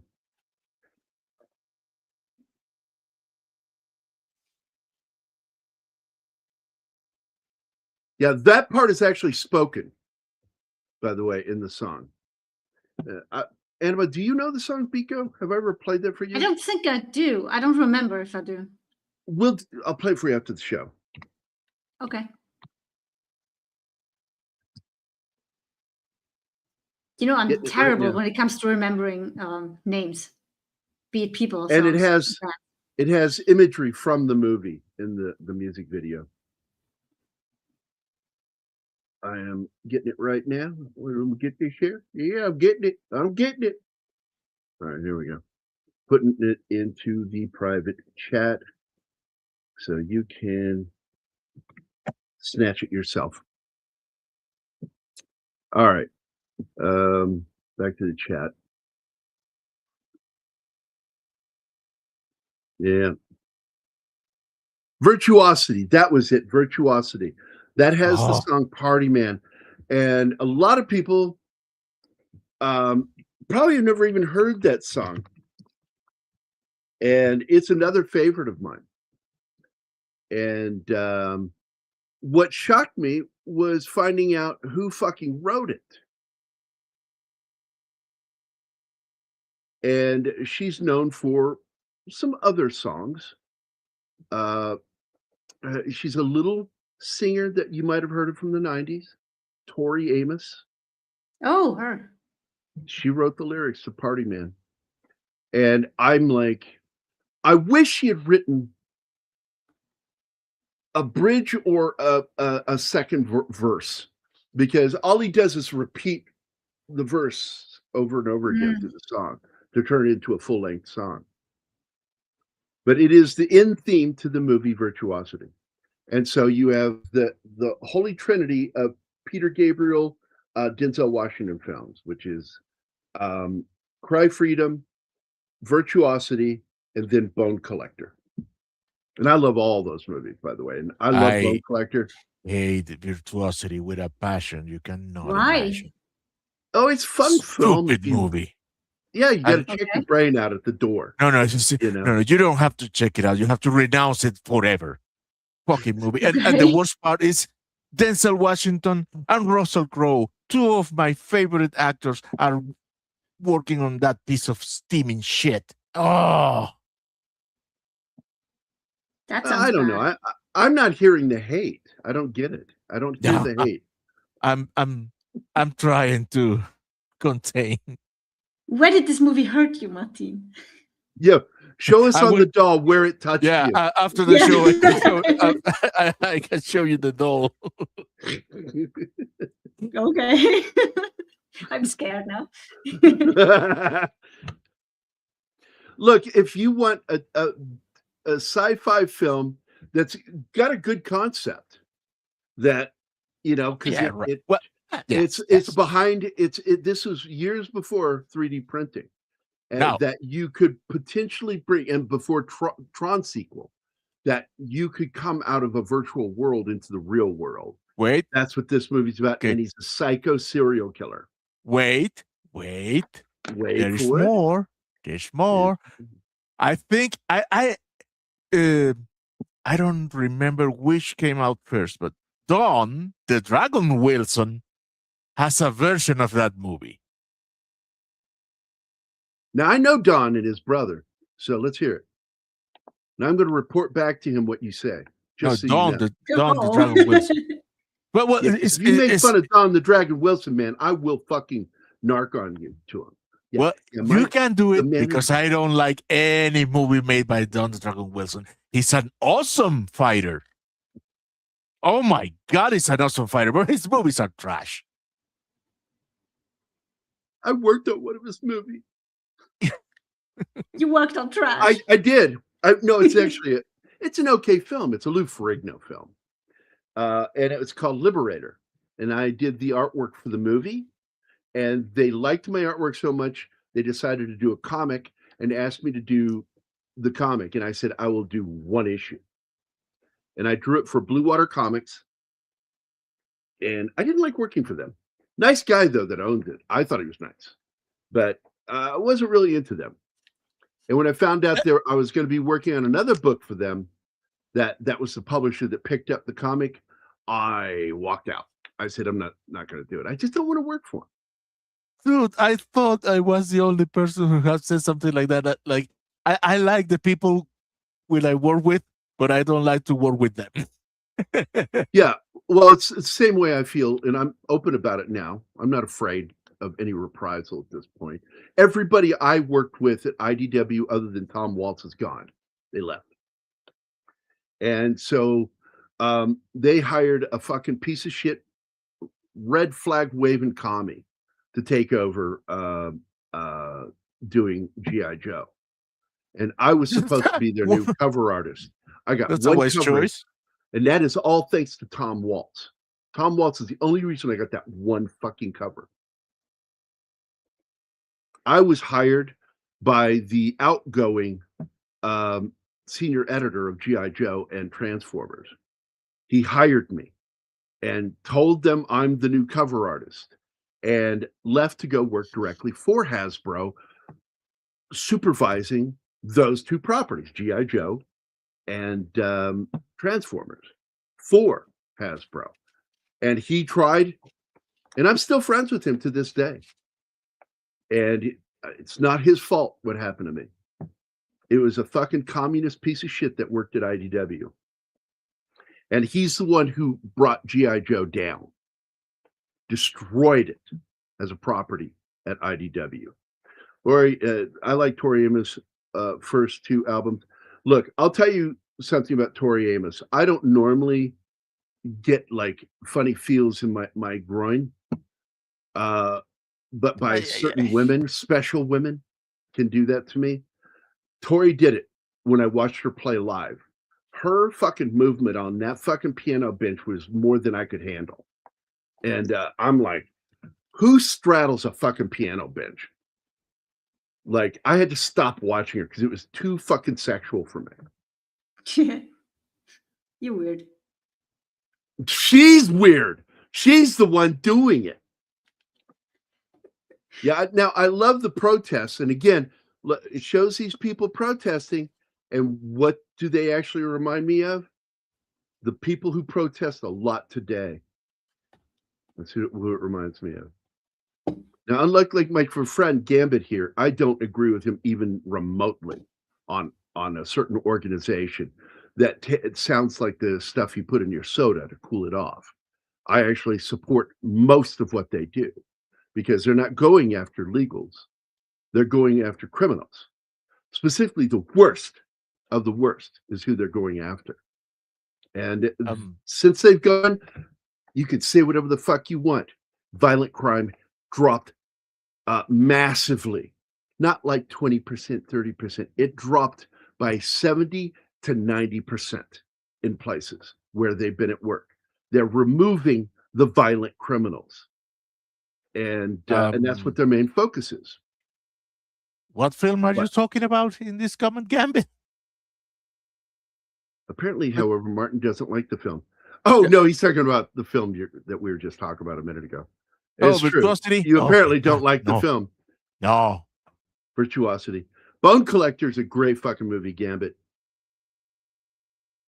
Yeah, Bone Collector is Denzel Washington is paralyzed and in a bed. And he used to be the guy that hunted down people, and he hunted the serial killer down. And now he's fucking fitted in a bed, and it seems that serial killer is back and he's taunting him from his fucking bedridden place. And so they have to bring in somebody who I didn't think was a very good actor, but she did a fine job in this. Angelina Jolie plays a young cop that has the right thinking. And so Denzel catches this in some reports and has her brought in. And she becomes his what do they call it in the Avatar? Yeah. He's the avatar driver and she is the avatar. She's out there doing the shit and he's talking in her ear. And I got to tell you, I fucking like that fucking movie. And when you find out who the serial killer is, a great fucking actor in a lot of movies and TV shows, I was really happy that he got a meaty role as the serial killer in this movie because he was really fucking good. I just really Edward don't like Zwick. her as an actor. I don't either. Edward Zwick is a great fucking dude, man. I like Edward. Big fan. We just watched something of his this weekend. But suffice to say, I like Zwick's direction in Glory. It's a solid story, and it's not always factual, but it's fairly accurate. And I do like the movie, and I've wanted to do it. I've got a thumbnail made for it, just for Military Monday, that we will eventually do that movie. And Bruce will probably do it for Denzel Washington week. Bruce Willis won the Golden Raspberry Award for Worst Actor for his performance in this film. Armageddon. Well, it's because he's restrained.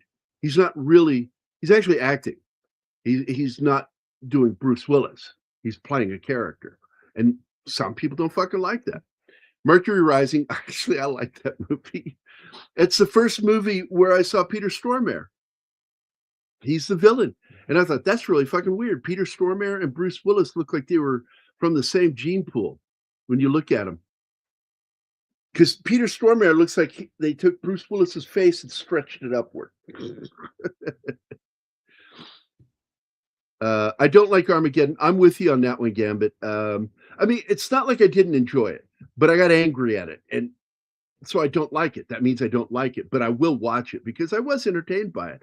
What made me hate that fucking movie wasn't the oversaturated color filters. No, that didn't bother me. What bothered me was how many times we had to deal with Bruce Willis dying in that movie. It's like, I fucking hate being manipulated by a director. I don't like that. It's okay to make me do it once. And maybe I'll forgive you for a second time when we have to go back over his death or dying. But then they did it 3 fucking times. And I wanted to punch that director right in the fucking face for doing that. Yeah, this part of the film did not age well. But The whole film didn't, to be honest. No, come on. I also don't like the Aerosmith song, and I thought it was creepy that he wrote a love song for his daughter that just really weird. It's just weird. So here it is. This is the big moment where he confronts him. You are under arrest. And fuck yeah, I like this scene.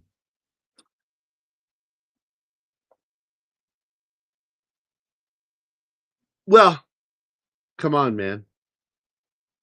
It is a fucking music video.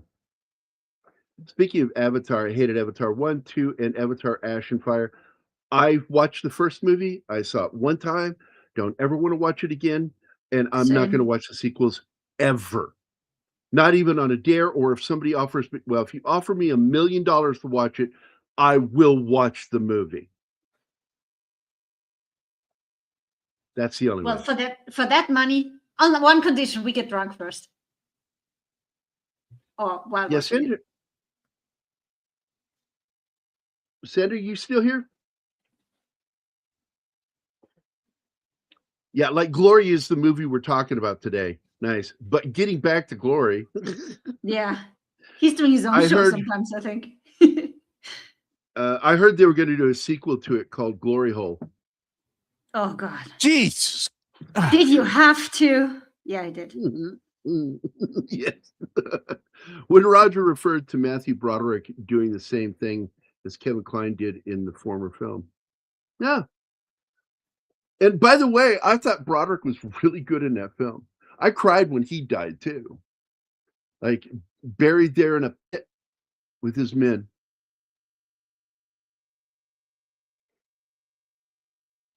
Yeah, he's still here. Yeah, Gambit liked the joke. I told you there's always this like between 5 and 10% of our audience like my jokes, get all my jokes, including the esoteric ones.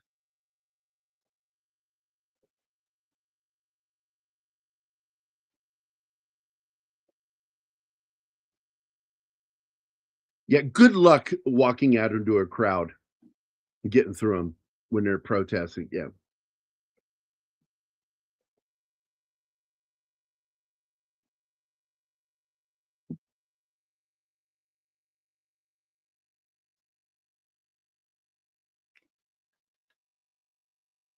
This is not a great film, and it's not a horrible film.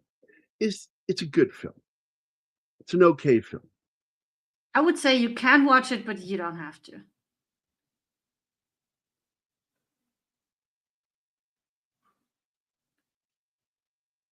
Yeah. And here's the funny thing. Because this takes place in the United States inside the border, I don't care if he's a general in the military, he answers to the FBI. They have senior control over him because they're allowed to work in the US without breaking any laws or changing laws. Is that the title of your autobiography, Backdoors and Glory Holes? Hey, that's a good one. I know, I like it. I like that. It We is can take his not- working title. The title to my autobiography is called, and it really has a title, I've been slowly working on, and it's more about just my fucked up family and all the fucked up funny shit that happened. It's called The Thing That Grew in My Father's Shadow. I like that. Is trying to find some normalcy in my life was very difficult with my dad, as my dad, and with my fucked up family. There's a reason why I've never invited anybody from my family to ever be on the show. I don't really like talking to them. I love them, but I really don't care for them. I don't have to like them, but I do have to love them.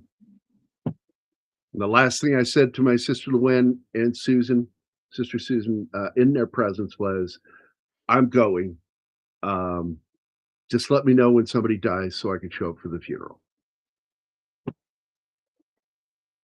So there you go. It says,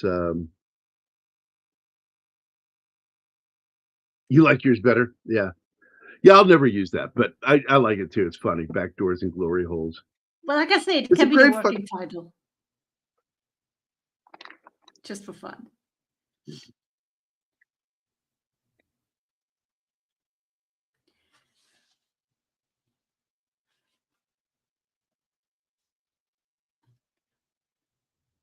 No, you're having the exact same problem over there that we're having.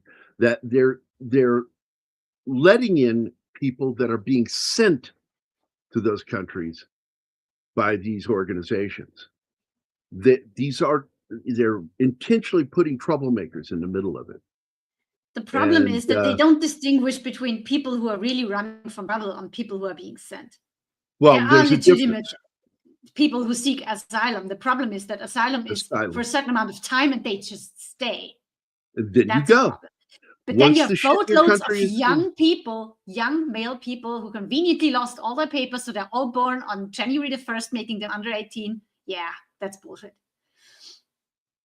one thing the U.S. military learned during the war in Iraq was specifically for the battle for Mosul that took place in 2004. And what they learned was they ordered everybody out of the city, leave.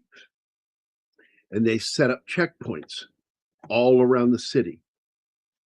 And anybody that was a male around the age of 30 that and above that wasn't married was detained. Well, yeah, And that's they a red flag. arrested every single one of them. They let the people back into Mosul, and it was quiet. There was no violence for a while. And the U.S. military went, that's important. We must remember that this worked. So, as it is problematic as well. Yeah, it's a huge fucking problem here. And that's why that thing that you put in your drinks is doing what it's doing right now. It's because of that problem. They opened up the gates and let in a lot of fucking problems, which leads to the shit happening in this movie. And we just saw it 2 days ago in Texas because of what happened in one country. That guy went on a shooting spree. So anyway, guys, serious subject in this movie. I don't think it was handled all that well in the writing, but that's Hollywood. You know, Hollywood tends to not be on the right side of history, something that Hollywood itself has in common with Jane Fonda. Oh, God. Let's just get And out of most here. thinkers do. That's actually, that is a warning, because that means they don't want to assimilate. And if you don't want to assimilate, you got to go. And we Yeah. have that happening here all over, man. They don't want to assimilate. They want us to kowtow to them. We're seeing it up in Minneapolis, up in Michigan, where a certain sect has taken control and recently been seen on video saying, this state is ours and the country is going to be ours soon. Those aren't Sunnis saying that. Just telling you. And let me tell you, as somebody who tries to legally immigrate, it is beyond frustrating to see how easy it is for these people to illegally get into the country and how hard it is to get rid of them. And I even joked about that with Anna, and it was just a joke. We should have just stuck her in through Mexico.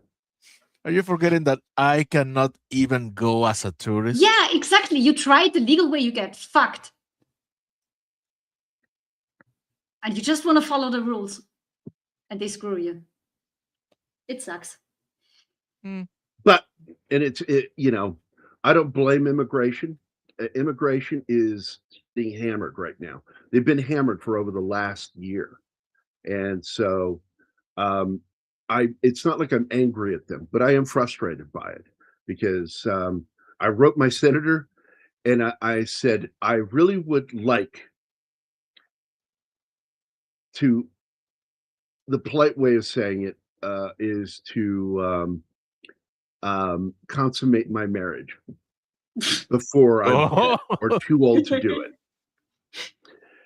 I would appreciate it if you guys would help me with that. Because this old guy wants to get laid. They say you're a provision of Viagra. I'm doomed.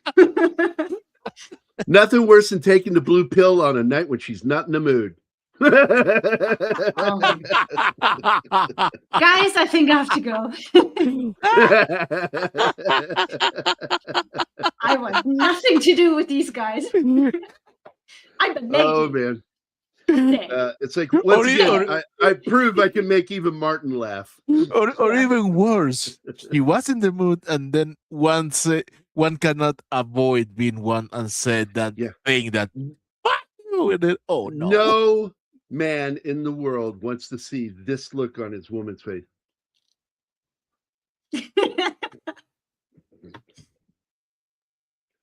Then, yep, they have to be deported. Yep, absolutely. And we've got way too many. And what pisses me off is so many fucking immigrants have come to this country legally. They did it the right way.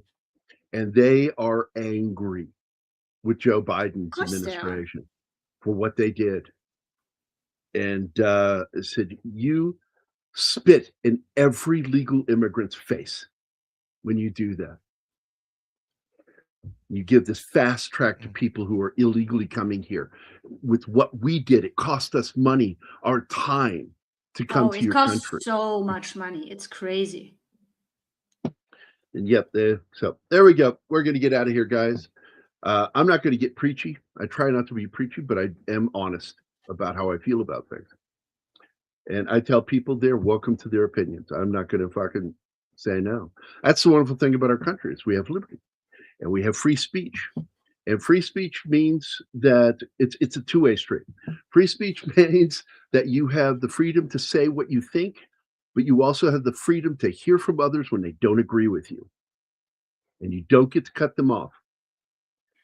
So, and quite rightly, the Swedes are reaching the tipping point with the lack of support from their government because of immigrants calling each of them racist.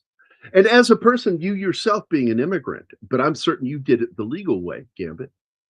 And for that, I say... probably not him, but his parents, I think. Because he said he has roots, I think, in Ghana. That sounds like his parents or grandparents. I thought you were an immigrant. So you are a natural citizen to Sweden.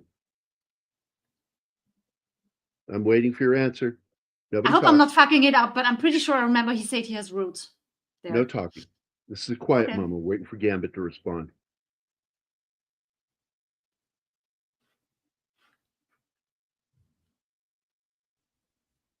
Giving him time, he may be looking for another thing on Wikipedia. Oh, he can't answer it. He's got to look it up. That is not what I said.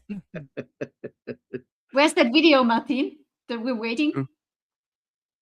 Oh, I don't know. I'm looking for it. I can't find it. That's a huge problem. We're seeing that here in the United States with the Somali population, as well as the certain Muslim areas in America that are being run by. So you're a naturalized citizen. Gotcha. Okay. I was curious. Thanks for telling me, Gambit. All right, we're going to get the fuck out of here, guys. I want to thank everybody for being here today. starting with, of course, Snorty was first in the house, Slasher Fred, James Jameson, Meph, Joe, Tim, Sander, and David. Wait a minute, you don't have Gambit in here. Anyway, Oh, because when did he come in? He came out really late, and I'm used to having For Gambit standards, he was here late. Yeah. Sorry, Gambit. What happened again? And I want to thank Joe for his super chat. Appreciate it, buddy. We're going to get out of here. So everybody have a good Monday. We will be back again on Wednesday. There will be no show with the Chief this week. He couldn't get a hold of his guest panelists, so not going to happen. We'll see you again on Wednesday for more celebration of Bruce Willis. We're going to be doing the film The Whole 9 Yards, which oddly I could have put on Military Monday because the title of the film is a military term. The Whole 9 Yards. It's military slang for all the ammo. And this is for fighters, fighter jets, or fighter planes, because the bandoliers were 9 yards. So I was wondering, at least I don't go crazy or behave in an erratic way. Only in our chat. Eritrea. So it was his parents who immigrated. Yeah, that's great, man. I fucking think that's great, dude. That's how it should be. Yep. We're out of here, guys. Have a great day today. And thanks a lot, man. So bye. Bye.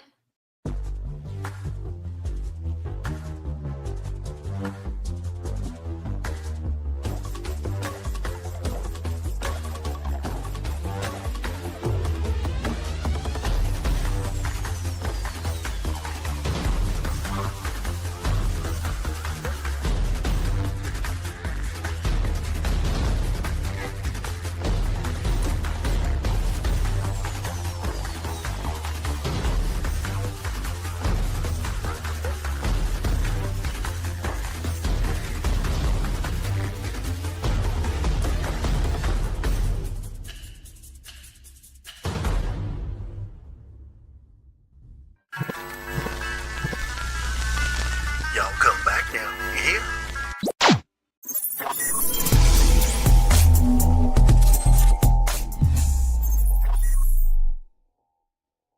Matt Damon.